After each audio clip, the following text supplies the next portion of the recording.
Welcome to our channel. Today we how to authenticate with GitLab CI for ML training deployments. Quick tutorial step by step clearly. To authenticate with GitLab CI for machine learning training deployments, begin by accessing your GitLab project. Navigate to the project settings in your GitLab repository. In the settings menu, select the CI/CD option. Locate the variables section within the CI/CD settings. Click on the Add Variable button to create a new authentication variable. For GitLab authentication, use GitLab_token as the key. In the value field, enter your personal access token from GitLab.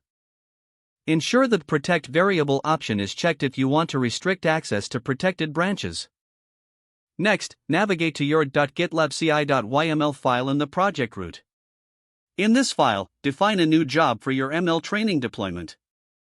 Set the script section to include the command for your ML training process. Use the curl command to interact with the GitLab API, referencing your authentication token. Make sure to access the appropriate endpoints for your deployment requirements. Use environment variables to manage your token securely within the CI/CD job.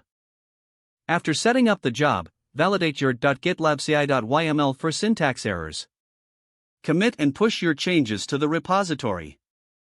Monitor the pipeline execution in GitLab to ensure successful authentication and job completion. Once your job runs successfully, your ML training deployment is now authenticated and ready to go. If the page does not load, refresh the browser or try again in a private or incognito window. Make sure you are using the correct email address, then retype it carefully to avoid small typos. If your password is not accepted, use the reset option and create a new strong password you can remember. Check your spam folder for verification or security emails, then complete any requested confirmation steps. Enable two-factor authentication if available to improve account security and reduce unauthorized access risk. After signing in, review your profile details so your contact information and settings are accurate and current.